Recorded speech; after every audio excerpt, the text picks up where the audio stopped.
Assalamualaikum warahmatullahi wabarakatuh. Mengutip dari blog tuban.com yang ditulis oleh Ahmad Nawaf Timyati Vandawan, berikut isinya. Pucangan merupakan salah satu desa yang terletak di Kecamatan Montong, Kabupaten Tuban, desa yang memiliki luas yang terbilang lebar dengan sekitar 4.507,29 hektar. Ini terbagi menjadi 3 dusun, yakni Kerajaan Grogolan dan Dusun Jurangan.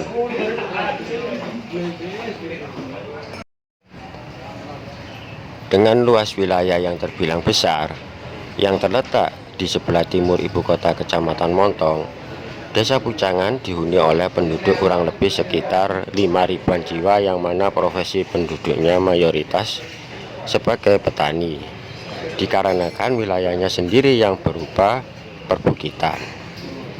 Desa Pucangan berbatasan langsung dengan Desa Padasan, Kecamatan Kerep di sebelah utara, Desa Pongpongan, Kecamatan Merak-Urak di sebelah timur, Desa Pakel dan Desa Jetak, Kecamatan Montong di sebelah selatan, dan Desa Montong Sekar, Kecamatan Montong di sebelah barat. Desa Pucangan sekarang dipimpin oleh selaku kepala desa.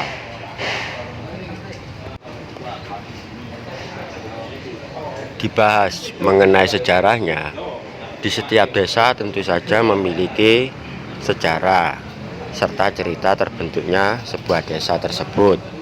Seperti halnya dengan Desa Pucangan, cerita yang diambil dari RPJM desa yang bersumber pada sesebut Desa Pucangan, diceritakan bahwa pada zaman dahulu ada seorang pejajaka yang memiliki nama Jakasupa, putra dari Tumenggung Supradia, seorang wedana empu dari Kerajaan Majapahit.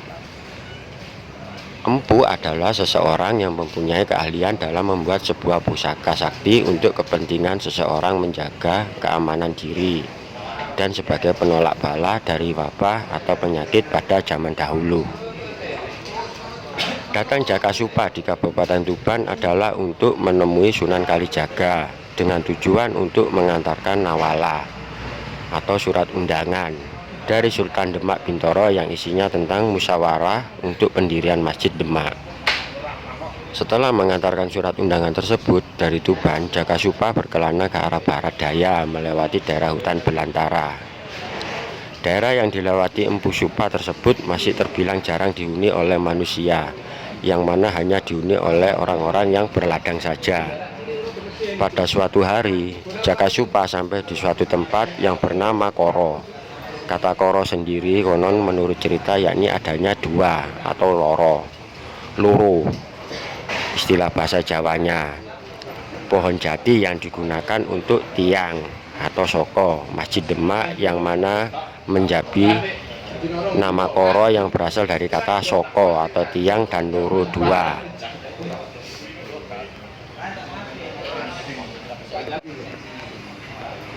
Di tempat tersebut, Jakasupa merasa harus lalu minta air untuk minum kepada orang yang ditemui di ladang tersebut. Namun oleh orang tersebut tidak diberi, padahal Jakasupa sudah mengiba agar diberikan air dikarenakan sangat haus. Dengan kesalahannya, orang yang tidak memberikan air tersebut karena kepelitannya, Jakasupa lalu mengucapkan seraya meminta kepada Tuhan Yang Maha Esa Kuasa agar daerah tersebut kesulitan mendapatkan air. Karena ucapannya Jakasupa yang diijabahi oleh Sang Maha Kuasa, maka hal tersebut benar-benar terjadi. Dengan kesalahannya, orang yang mau memberikan air tersebut orang yang tidak mau memberikan air tersebut karena kepelitannya, Jakasupa lalu mengucapkan seraya meminta kepada Tuhan Yang Maha Kuasa agar daerah tersebut kesulitan mendapatkan air. Karena ucapannya Jakasupa yang diijabahi oleh Sang Maha Kuasa, maka hal tersebut benar-benar terjadi.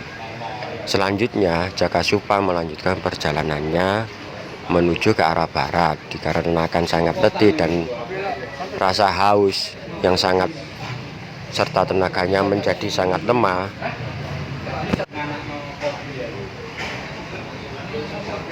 selanjutnya Jakasupa melanjutkan perjalanannya menuju ke arah barat. Dikarenakan sangat letih dan rasa haus yang sangat serta tenaganya menjadi sangat lemah, membuat Jakasupa tidak mampu lagi untuk berjalan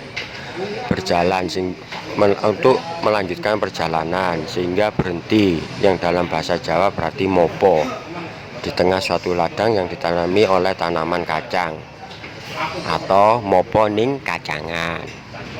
Kebetulan pada saat itu ada penduduk yang berada di ladang tersebut lalu menolong dan memberi seteguk air kepada Jakasupa yang sedang kehausan. Jakasupa mengucapkan terima kasih kepada petani yang menolongnya tersebut, lalu mengucapkan kata, amarga aku sing mopo ning kacangan mbok tulung nganti bisa kuat maneh, mula panggonan iki tetenger desa Pucangan.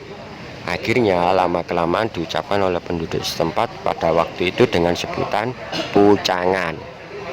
Setelah tenaganya kembali pulih, Jakasupa melanjutkan perjalanannya ke arah barat dan beristirahat di suatu tempat yang ada banyak pohon pinangnya atau pohon jambe, yang mana dalam bahasa Jawa pohon pinang dinamakan pucang. Di tempat tersebut Jakasupa menancapkan atau menggali tanah dengan memohon kepada Tuhan Yang Maha Kuasa untuk dijadikan sebuah sumur untuk mendapatkan air. Maka keluarlah air yang sangat jernih. Kemudian oleh warga setempat dibuatkan sebuah sumur dan hingga saat ini dirawat serta dimanfaatkan warga setempat untuk kebutuhan sehari-hari. Melihat keadaan yang mana sumber mata airnya yang besar, maka diberi nama Sumur Gede Pucangan.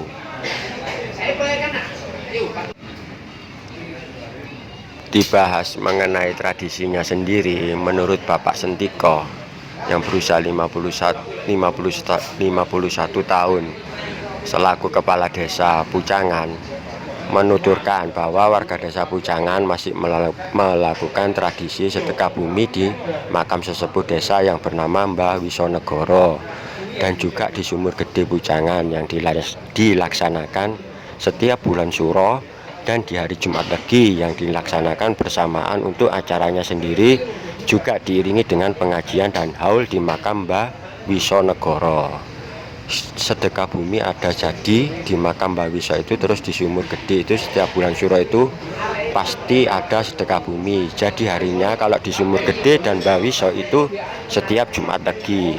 Saya sekalian pelaksananya atau panitia, tidak jadi dua gitu, enggak. Kita pengajian, jadi saya adakan haul Mbah Wisonegoro itu setiap tahun, jadi setiap Jumat jam setelah sholat Jumatan, ujar pria berusia 51 tahun tersebut. Selain itu juga di desa Pucangan terdapat sebuah mitos atau pantangan, yaitu kesenian reog tidak ada di desa Pucangan, yang mana konon hal itu memiliki keterkaitan dengan Mbah Wisonegoro, yang mana sehingga tidak ada yang berani untuk menampilkan kesenian tersebut di desa Pucangan seperti yang dikatakan Santiko. Jadi reog nggak berani masuk sini, orangnya juga nggak berani masuk sini ya. Nggak tahu kenapa. Alasannya katanya ya ada hubungannya sama Mbah Wiso itu, tapi nggak tahu kenapa. Turun temurun ya reognya sendiri nggak berani ke sini. Tapi nggak pernah ada orang reog memang nggak berani. Kalau berani tampil ya di lapangan Montong, kalau lapangan Pucangan dia nggak berani, ujar Santiko yang ditambah oleh aparat desa lain. Di Sumur Gede tersebut juga masih sering diambil untuk campuran makanan saat akan ada hajatan atau acara-acara. Lah itu juga orang kalau punya hajatan biasanya ambil air di situ, mungkin 1 liter 2 liter gitu tutupnya. Semoga dari kutipan cerita tersebut para pemirsa bisa mengambil hikmahnya dan mengambil apa sekiranya yang tidak baik, dan berharap bagi para pemirsa yang sangat paham betul dengan sejarahnya, sangat dipersilakan memberi pencerahan pada kolom komentar. Assalamualaikum warahmatullahi wabarakatuh. Rahayu, rahayu, rahayu.